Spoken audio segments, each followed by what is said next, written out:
The Conversation France. In extenso, des chercheurs et des chercheuses qui décryptent les grands sujets. Un podcast pour mieux penser l'actualité. Bienvenue dans cette série de podcasts sur la jeunesse. Je suis Aurélie Javadi, chef de rubrique éducation à The Conversation. Dans ce premier épisode, on va s'interroger sur les bouleversements de ces années 2020-2021. La crise du Covid a multiplié les obstacles dans la vie des 18-25 ans.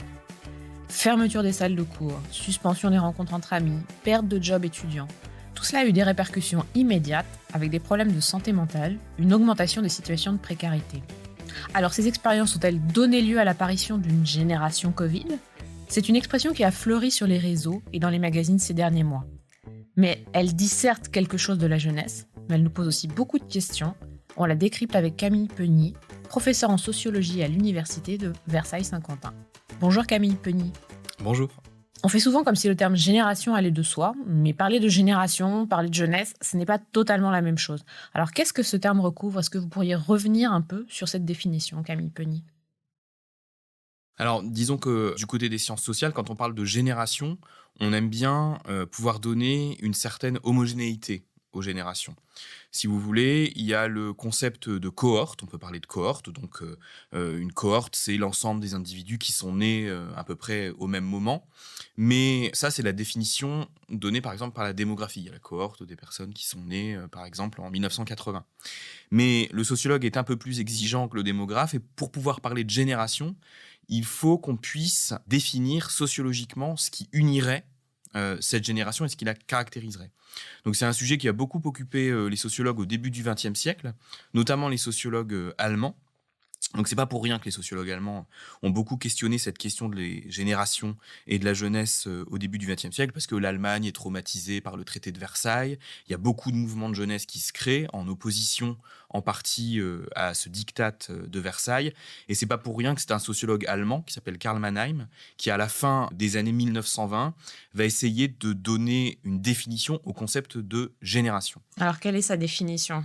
Alors, pour Mannheim, ce qui est important, c'est que, encore une fois, être né au même moment ne suffit pas. Pour que cette génération potentielle, il explique que des personnes qui naissent au même moment forment une génération potentielle, mais que pour que cette génération potentielle devienne une génération effective, il faut qu'il y ait des événements qui se produisent et qui vont donner une unité à cette génération. Par exemple ? Alors, par exemple, on peut prendre des événements historiques majeurs ou des bouleversements historiques majeurs, une guerre ou alors une crise économique majeure. Il faut qu'il y ait des éléments de liaison, ce qu'il appelle des éléments de liaison, qui vont unir en quelque sorte cette génération. Et il insiste beaucoup aussi sur le fait que cette génération se crée dans les premières années de la jeunesse. Il insiste vraiment sur l'importance des premières années de la jeunesse, avec l'idée que les événements que l'on subit, que l'on vit, que l'on traverse durant les premières années de la jeunesse vont finir par constituer un prisme au travers duquel on va lire l'ensemble des événements qui surviennent ensuite. Pour Mannheim, être âgé, en fait, c'est raisonner dans un système clos, fermé, c'est ne plus se laisser surprendre. Et il explique qu'assez rapidement, nous nous forgeons une conception de la vie qui est liée aux événements que nous traversons dans les premières années de l'existence. D'accord, alors si on vit une crise économique à 40 ans, si on la vit à 20 ans, c'est pas du tout la même chose. Ça va imprimer toute la manière dont on va envisager le monde ensuite, c'est ça ? Alors, en théorie, selon Mannheim, si on a une conception exigeante du concept de génération, effectivement, on insiste sur le fait que cet événement traumatisant, d'une certaine manière, ou marquant, doit avoir lieu dans les premières années de l'existence. Et parler de jeunesse, alors qu'est-ce que ça change ? C'est une conception différente de la manière dont la vie s'organise, dont la société s'organise ? Alors, quand on parle de jeunesse, en fait, on raisonne en termes d'âge de la vie. Parce que quand on parle de génération, en fait, souvent, un peu dans le débat public, on considère que les générations, c'est les jeunes générations, et donc c'est les jeunes. Mais en fait, quand on parle de génération, souvent, on analyse les relations, les rapports entre les différentes générations. On l'a fait un peu pendant le Covid, on se disait, est-ce qu'on ne fait pas payer un peu cher aux plus jeunes le fait qu'on protège les anciennes générations qui étaient plus fragiles, etc. Quand on parle de jeunesse, on parle d'âge de la vie. Et donc, dès lors qu'on parle de jeunesse, en fait, on se retrouve assez vite confronté au fait qu'il y a différentes jeunesses. Voilà. Pierre Bourdieu disait « la jeunesse n'est qu'un mot ». Quand on parle de jeunesse, il faut en parler au pluriel, à minima, parce que effectivement, on va voir qu'il y a des situations très diverses qui se cachent derrière cet âge de la vie. Je crois que vous disiez aussi dans votre ouvrage, alors vous avez participé à un ouvrage coordonné par Tom Chevalier et Patricia Loncle, autour de la question d'une génération sacrifiée. Vous disiez, la jeunesse, c'est aussi l'idée qu'il va y avoir un rattrapage des inégalités au fur et à mesure que le temps passe, tandis que génération, on reste figé un petit peu par ce qu'a produit en fait la crise traversée. Il va y avoir un rattrapage pour chacune de ces jeunesses, ou ça va créer des clivages? Alors ça, c'est une grande question, qui est la question de l'effet cicatrice. C'est-à-dire que depuis une trentaine d'années, on décrit les difficultés d'insertion des jeunes, le chômage, la précarité. Et la question, c'est de savoir si ces difficultés qu'on connaît en début de carrière, en début de parcours, elles vont être rattrapées par la suite. Donc il y a beaucoup de travaux qui sont réalisés par des économistes, par des sociologues, par des statisticiens, qui essayent de voir, par exemple, si les jeunes qui ont dû s'insérer sur le marché du travail dans les années 2009, 2010, 2011, après la grave crise économique et financière de l'automne 2008, si quelques années après, ils ont rattrapé, par exemple, les difficultés ou les écarts de salaire. Donc ça, c'est vraiment une question qui est importante, de savoir si les difficultés qu'on connaît dans le temps de la jeunesse sont ensuite rattrapées par la suite ou si elles causent ce qu'on appelle un effet cicatrice. Vous écoutez In Extenso, le podcast qui donne la parole à la recherche. Ces difficultés, elles impriment la façon dont les jeunes vont voir le monde. Alors, on va s'arrêter sur une crise précise, cette crise sanitaire de 2020-2021. Est-ce qu'elle peut avoir une empreinte durable, comme vous le décrivez là, par rapport aux générations 2008, même génération qu'on connaît 68? Est-ce qu'on pourra dire qu'il va y avoir une génération Covid? Qu'est-ce qu'on observe actuellement? Alors, c'est très compliqué, parce que si on prend la définition rigoureuse de Mannheim, en fait, il n'y a pas vraiment beaucoup de générations au cours des 2 derniers siècles, par exemple, sur cette histoire de conscience de génération et d'événements qui vont marquer les générations durablement. Donc si on parle de génération Covid, c'est qu'on fait l'hypothèse qu'avoir connu cet événement majeur auquel on n'était pas préparé va imprimer toute notre existence ou une bonne partie de notre existence. Alors de fait, les jeunes, pendant la crise sanitaire, ont connu évidemment un bouleversement en matière de fréquentation des établissements scolaires. Si on parle que des étudiants, ils ont eu plusieurs semestres de cours à distance, ils ont eu quasiment 2 années de cours à distance. Ils ont été privés par ailleurs de toute la sociabilité qui a lieu sur les campus. C'est quand même aussi un élément important de la jeunesse. Et donc la question, c'est de savoir, est-ce que le fait d'avoir été privé de cette sociabilité, qui encore une fois est un moment important de cette jeunesse, de la jeunesse, est-ce que ça va avoir un impact durable sur leur existence et sur leur perception de la vie et de la vie en société? Ce qu'on observe, nous, pour les étudiants qui sont revenus à l'université aujourd'hui, c'est qu'ils sont très contents de revenir. Et qu'on est très content de les retrouver par ailleurs. Mais est-ce que dans 2 ans, dans 3 ans, dans 4 ans, ce souvenir un peu traumatisant restera? Est-ce qu'il aura une influence sur la manière dont il se représente le fonctionnement de la société, la vie en société? Là, c'est de la prophétie en fait. Et les sociologues, on est très mauvais pour faire de la prophétie. On en revient à cet effet cicatrice dont vous parliez. En fait, on ne sait pas voilà, si tout ça va disparaître, va être oublié, intégré, digéré, ou si durablement ça va marquer leur façon d'envisager les choses. Mais cette crise sanitaire, alors, quoi qu'il en soit, elle a quand même mis en avant ces problèmes de précarité là, dont vous parliez, cet isolement parfois des étudiants. Est-ce qu'elle n'a pas eu plutôt aussi un rôle de coup de projecteur, de révélateur? On a beaucoup parlé des inégalités à la fois entre les générations, c'est-à-dire entre les plus jeunes et les plus âgés, et au sein des jeunes générations pendant cette crise sanitaire. Évidemment, les chercheurs qui travaillent sur ces questions liées à la jeunesse n'ont pas été surpris par ce qui a été révélé pendant la crise sanitaire, mais je pense qu'effectivement, ça a révélé aux yeux de l'ensemble des observateurs, aux yeux de l'ensemble de la société, un certain nombre d'inégalités et de failles qu'il y avait au sein de la jeunesse. Et notamment, je pense qu'une partie de la société a été frappée de voir des files d'attente devant les banques alimentaires pour les étudiants. Une partie de la société a été surprise de voir qu'il y avait des étudiants qui, si on ne leur faisait pas des repas gratuits ou à 1 euro, eh bien, ils ne mangeaient pas de la journée. Ça, nous, effectivement, on le voit depuis un certain nombre d'années dans les premiers cycles universitaires, par exemple. L'école s'est massifiée, l'école s'est démocratisée. Les étudiants ne sont plus tout à fait les héritiers décrits par Bourdieu ou Passeron il y a quelques décennies. Il y a de plus en plus d'étudiants d'origine populaire qui vraiment évoluent sur le fil de la précarité, qui ont absolument besoin de travailler à côté de leurs études pour pouvoir manger. Et quand ils ne pouvaient plus travailler en raison de la pandémie, eh bien, ils ont été dans des situations de grande difficulté. Donc ça, on peut voir que ça a vraiment révélé aux yeux de tout le monde, j'espère, aux yeux du plus grand nombre, qu'il y avait des vraies poches de précarité qui étaient observées au sein de la jeunesse. Alors, au sein de la jeunesse étudiante, certes, mais également, évidemment, au sein de la jeunesse qui n'est pas ou plus étudiante. On va écouter justement un extrait d'un reportage du Parisien fin janvier 2021 sur le campus de Paris Nanterre. Avec la pandémie, j'ai pas vraiment perdu mon travail à la fac, mais comme je fais plus d'heures, j'ai plus de salaire. Et sans salaire, pas d'argent, pas de nourriture. Du coup, là, maintenant, je peux bénéficier des paniers. Et c'est vraiment quelque chose qui est incroyable pour moi. On a des compotes, des pâtes évidemment et du riz parce que c'est la base de l'alimentation étudiante. Ils m'ont donné une flamme tuche aujourd'hui, c'est incroyable. Là, ils m'ont donné des pommes et des clémentines. Donc, ce qui est très bien, c'est qu'on a des produits frais aussi. Je pense pas faire partie des personnes qui ont peur de demander. Après, j'ai fait un petit peu de bénévolat pour eux aussi, pour donner une sorte de contrepartie, parce que ça me gênait quand même un petit peu sur les bords, mais quand je pourrais, j'en referais, mais bon, je n'ai pas forcément le temps, comme je suis déjà en retard dans mes cours.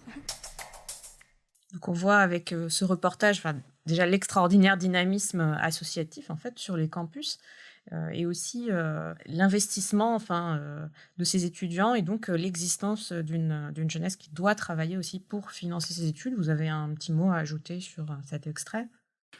Il est révélateur de ce qu'on a pu observer pendant la crise sanitaire, c'est-à-dire qu'on voit bien qu'il y a de plus en plus d'étudiants qui travaillent pour financer leurs études. C'est vraiment un travail qui, dans beaucoup de cas, est alimentaire. C'est pas un stage qui est lié à la formation qu'on suit. Donc nous, ça fait dans les universités plusieurs années qu'on s'adapte à ça. On place des cours sur des horaires où ils ne travaillent pas, donc de plus en plus tard le soir, voire le samedi matin. Donc on voit qu'il y a des étudiants qui ont besoin de travailler, de concilier cet emploi du temps universitaire avec une activité alimentaire. La jeunesse étudiante est donc beaucoup plus diverse que ce qu'on peut imaginer entre ses héritiers décrits par Bourdieu depuis bien longtemps déjà et une jeunesse qui vient de milieux moins aisés. Si les situations des étudiants sont très variées, est-ce qu'on peut dire que les étudiants sont des porte-parole de la jeunesse ? Est-ce que c'est la figure majoritaire parmi les 18-25 ans ? Alors, effectivement, la jeunesse étudiante est visible. On en parle dans les médias à intervalles réguliers. On parle par exemple à chaque fin de mois d'août du coût de la rentrée étudiante. C'est une jeunesse qui, par ailleurs, est un minimum organisée. Il y a eu des syndicats étudiants, je dis il y a eu parce que le monde syndical étudiant est en train de considérablement évoluer. Donc il y a des syndicats étudiants, il y a des associations étudiantes, il y a des porte-paroles de ces associations étudiantes. Donc cette jeunesse étudiante, même si elle est diverse, et vous avez eu tout à fait raison de le rappeler une dernière fois, elle ne constitue finalement qu'une partie de la jeunesse. Quand on regarde dans les statistiques, à peu près parmi les 18-25 ans, la jeunesse étudiante, c'est une petite moitié de la jeunesse. Et ce qui veut dire qu'une moitié de la jeunesse est déjà en emploi ou à la recherche d'un emploi, et il y a une petite proportion de jeunes inactifs. Mais donc effectivement, la jeunesse est extrêmement diverse, et la jeunesse étudiante ne constitue peut-être que la fraction la plus visible de la jeunesse. Mais vous voyez que du coup, le paysage est très complexe, parce qu'on dit que la jeunesse étudiante est diverse, hétérogène, on dit qu'elle ne constitue qu'une partie de la jeunesse, et donc on voit bien, pour revenir à la question précédente, est-ce qu'il y a une génération Covid ? On voit bien que c'est compliqué de penser une même expérience pour tous ces fragments différents de la jeunesse. Donc il y a un écart entre les représentations médiatiques et la réalité du terrain qui est beaucoup plus diversifié qu'on imagine. Oui, il y a des pans de la jeunesse qui sont beaucoup moins visibles, les jeunes qui sont déjà salariés, les jeunes qui sont au chômage, les jeunes qui sont dans l'orbite des missions locales, des contrats aidés, qui ont beaucoup de difficultés à rentrer sur le marché du travail. Donc ces jeunes-là sont moins visibles de fait que la jeunesse étudiante. Au-delà des clivages en termes de statut étudiant, salarié, ou même, on a vu qu'il y a des étudiants qui sont auto-entrepreneurs parfois, d'autres qui sont apprentis, il y a toute une variété de statuts. Au-delà de cette situation par rapport à l'emploi, par rapport à l'insertion sur le marché du travail, est-ce qu'il y a d'autres clivages qui traversent la jeunesse, lesquels on pourrait mettre en avant ? Oui, la jeunesse elle est traversée par les mêmes clivages qui fracturent l'ensemble de la société ou qui parcourent l'ensemble de la société. Donc le clivage de genre, c'est pas tout à fait la même chose d'être un jeune ou d'être une jeune. Le clivage territorial, évidemment, le fait d'être jeune en milieu rural ne dessine pas tout à fait les contours de la même expérience que d'être un jeune en zone urbaine. Il y a d'excellents travaux qui ont été menés sur la jeunesse rurale ces derniers temps, qui ont montré que cette jeunesse était confrontée à une problématique particulière, notamment celle de partir ou rester. Et partir pour trouver un emploi, pour faire des études, suppose de rompre avec des sociabilités auxquelles les jeunes sont attachés. Donc le clivage territorial est important. Oui. Donc ça montre que ces choix, en fait, ils sont confrontés à des dilemmes de manière beaucoup plus précoce que les jeunes en milieu urbain. Disons qu'effectivement, quand vous habitez dans une zone urbaine, vous avez souvent une offre d'études, une offre de formation à proximité qui n'implique pas pour vous de rompre avec les sociabilités que vous avez nouées depuis vos premières années. Et donc, il y a effectivement pour les jeunes qui sont en milieu rural ou en zone périurbaine, en tout cas qui ne peuvent pas, qui sont obligés de partir, de décohabiter de chez leurs parents pour poursuivre des études éventuellement, il y a cette problématique, effectivement. Au-delà de ces clivages géographiques, il y en a d'autres. Alors, vous avez parlé du genre. Il y a d'autres éléments à prendre en compte encore ? Alors, il y a l'origine sociale, évidemment, parce qu'on peut aussi être un jeune en milieu rural et être issu de milieux aisés, et puis on peut être un jeune urbain d'origine populaire avec beaucoup de difficultés. On peut prendre aussi en compte les éléments qui sont liés à ce qu'on appelle dans les sciences sociales en France l'origine ethno-raciale. C'est pas tout à fait la même chose d'avoir la probabilité de se faire contrôler 3 fois par jour parce que on est noir de peau ou parce qu'on a une apparence qui fait de vous quelqu'un de racisé. Donc il y a des problématiques qui sont particulières effectivement. Et encore une fois, c'est la limite en fait de l'analyse générationnelle. C'est-à-dire qu'on voit bien que les générations, parce que ce qu'on dit des jeunes, on pourrait le dire pour les retraités, c'est pas la même chose de vieillir dans une cité d'habitat social ou de vieillir dans une zone rurale. Donc pour penser la société française, en fait, le résultat de tout ça, c'est qu'il faut articuler les inégalités entre les générations et les inégalités sociales de tout genre. The Conversation France. On a l'impression aussi qu'il peut y avoir une sorte d'homogénéisation culturelle avec le numérique, que les jeunes peuvent avoir en référence les mêmes modèles, les mêmes émissions, les mêmes formats. Tout ça reste un vernis, une impression de surface ? Un vernis, je sais pas, mais en tout cas, ce qui est certain, c'est qu'il y a une forme de ce qu'on pourrait presque appelé d'homogénéisation culturelle avec le numérique, avec le digital. On peut être sur Twitch ou sur TikTok dans une zone rurale ou dans un quartier d'une grande ville. Donc il y a un accès à des références communes, il y a un partage de références communes. Donc ça semble très compliqué en fait de trouver un référent commun. Si on vous écoute, il y a quand même une question qui revient souvent, celle de l'emploi. Alors, est-ce que ce serait ça, en fait, qui caractérise la situation des jeunes aujourd'hui, ce rapport à l'emploi, cette question de l'insertion, d'une entrée dans la vie adulte qui se complexifie peut-être ? Oui, alors ce qui constitue la spécificité de cette génération, qu'elle soit à la campagne, à la ville, etc., c'est que, par ailleurs, avant de répondre à votre question, elle est jeune dans une société qui vieillit. Et donc, ça a des implications en termes de politique publique et en termes de place dans la société. Mais pour revenir à votre question, ce qui est certain, c'est qu'on observe depuis maintenant une quarantaine d'années presque, un taux de chômage très élevé pour les jeunes actifs. Au début des années 80, il est déjà de l'ordre de 23 à 24%. Et pour les jeunes qui trouvent un emploi, une précarisation du contrat de travail. Alors, par rapport à cette question justement de précarisation du contrat de travail, on va écouter un reportage extrait du Huffington Post. Ça a lieu en septembre 2020 et c'est sur le salon Jeunes Avenir, des jeunes justement qui sont en train de contacter des employeurs et de proposer leur CV. J'ai commencé mon stage et mon stage a dû s'arrêter. Et c'est quelque chose qui a complètement dégringolé parce qu'aujourd'hui, je me retrouve sans patron. Et je suis toujours à la recherche de mon patron en pâtisserie. Je suis inscrit à une école, mais j'ai toujours pas de patron. Je m'inquiète encore pour les prochaines années parce que je sais que c'est quelque chose qui va pas se finir du jour au lendemain. Et c'est quelque chose qui va encore durer et durer et encore durer. Déjà, même avant la crise, c'était difficile pour les jeunes diplômés de trouver du travail. Et donc du coup, tout ça lié, les crises économiques, la crise du Covid, etc., ça fait très peur pour la suite. On me répond même pas. C'est soit on m'appelle, on me dit désolé avec ce qui se passe, on peut pas, etc. Ou soit on me dit directement ah non, on prend pas, on prend plus. C'est déjà pris. Tout, à chaque fois. Même au niveau des offres, il n'y a pas beaucoup d'offres et en plus c'est sous-payé, je trouve aussi, les peu de choses qu'ils proposent. Ce qu'on me répond, c'est que je peux faire un stage de 2 mois non rémunéré. Ça, on me le répond souvent par contre. Mais c'est tout ce qu'on me propose alors que je suis diplômée d'un master de droit international avec mention. Donc c'est pas du tout ce que je recherche. Alors là, on a une jeune qui est diplômée en relations internationales, un jeune qui est apprenti dans le secteur plutôt de la boulangerie. On voit donc que c'est très, très différent. Là, on entend quelques profils différents, mais ils sont tous sur ce même salon de l'emploi avec leur CV en main. Un commentaire peut-être sur ce qu'on vient d'entendre? Ça illustre les difficultés que peuvent rencontrer certains jeunes, y compris parmi les diplômés, à trouver un premier emploi qui corresponde à leur niveau de compétence. Alors, là aussi, l'analyse, elle est nuancée. Le diplôme demeure une protection. Quand on regarde les taux d'emploi, les niveaux de salaire, plus vous êtes diplômé, plus vous avez 1 an, 2 ans après l'obtention de votre diplôme, un emploi stable et un niveau de salaire convenable. Mais néanmoins, c'est vrai que, y compris des diplômés, peuvent connaître un allongement du temps d'accès à un premier emploi stable. Et donc, c'est le développement des stages, plus ou moins bien payés, plus ou moins bien gratifiés. Il y a une forme d'attente, on pourrait même parler de bizutage social jusqu'à l'obtention d'un premier emploi relativement stable, même si, encore une fois, les diplômés demeurent protégés.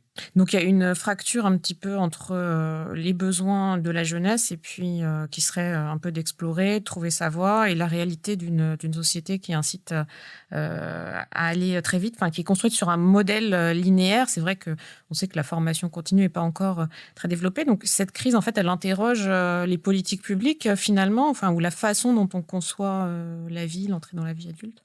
Oui, moi je pense qu'il faut qu'on considère que la jeunesse, c'est le temps de l'expérimentation. La jeunesse, c'est un âge fragile, de la même manière que le grand âge, la dépendance, c'est un moment fragile de l'existence. Et donc l'État s'en mêle du grand âge. Personne ne se satisferait du fait que ce soit uniquement la famille ou le marché qui porte ces problématiques liées au grand âge. Moi, je pense que la jeunesse, c'est la même chose. Que la jeunesse, surtout dans des sociétés qui vieillissent, ça doit être le temps de l'expérimentation, on doit avoir le temps de se trouver. Et là, la comparaison européenne, elle est très utile parce qu'elle nous montre que dans certains pays, on fait différemment, on pense différemment le temps de la jeunesse. Il y a des politiques publiques qui sont différentes et ça produit des résultats différents. Par exemple, dans les pays scandinaves, il y a vraiment cette conception de la jeunesse comme étant le temps de l'expérimentation. Et il y a des politiques publiques, notamment en termes de soutien financier aux étudiants ou en termes de soutien et d'accompagnement vers l'emploi des plus fragiles. Il y a des politiques qui pensent vraiment ce temps de la jeunesse comme un temps d'expérimentation. Alors, expérimentation, ça veut dire qu'ils peuvent avoir des années de césure, des années pour voyager à l'étranger, réfléchir leur orientation peut-être de manière un peu moins brusque et moins décisive. Absolument. Et puis, il y a aussi l'idée qu'on peut adoucir la transition entre les études et l'emploi. Par exemple, au Danemark, il y a un système de financement de la formation qui fait que chaque jeune Danois, à partir de 18 ans, a 6 années de formation payée, mais de l'ordre de 800 à 850 euros par mois, tous les jeunes, quelle que soit leur origine sociale. On voit au Danemark certains jeunes qui vont faire 2 ans d'études à l'université, et puis qui vont avoir envie d'aller gagner un peu plus d'argent sur le marché du travail, et puis qui, au bout de 2 ans sur le marché du travail, vont se rendre compte qu'en fait, l'université, c'était pas si mal. Ils vont revenir à l'université parce qu'il leur reste des années de formation. Et donc, on peut penser des systèmes qui adoucissent cette transition entre la fin des études et l'entrée sur le marché du travail, qui donnent le droit de se tromper ou de faire une deuxième expérience, d'avoir une deuxième chance, voire une troisième chance. Et c'est de ça dont on manque douloureusement en France, selon moi. La crise du Covid nous a incités à repenser l'organisation de nos vies, à inventer une nouvelle souplesse entre présentiel, distanciel, comme on l'a dit souvent pour les salariés. C'est la même chose pour les étudiants. Ça nous invite aussi donc à ouvrir le regard sur l'Europe, sur le monde, pour piocher de nouvelles solutions. Oui, la crise du Covid, elle a révélé les failles de nos politiques publiques en direction de la jeunesse en France. Et quand on regarde ailleurs, à l'étranger, un peu au-delà de nos frontières, on voit qu'il y a des choix différents qui ont été faits, qui produisent des résultats différents. Et là, on n'a pas le temps d'en parler, mais par exemple, on voit que les jeunes scandinaves sont par exemple les jeunes qui se projettent dans l'avenir avec le plus d'optimisme. Et quand on regarde les politiques publiques qui les accompagnent vers l'âge adulte, on peut comprendre qu'ils soient plus optimistes que les jeunes Français. Merci Camille Penny. On peut donc rappeler votre ouvrage Le destin au berceau. Et pour toutes ces questions de politique publique, il y aura un prochain livre qui paraîtra début 2022. Merci. Merci à vous. In Extenso est un podcast de The Conversation. Chaque vendredi, la rédaction donne la parole à la recherche pour mieux comprendre l'actualité.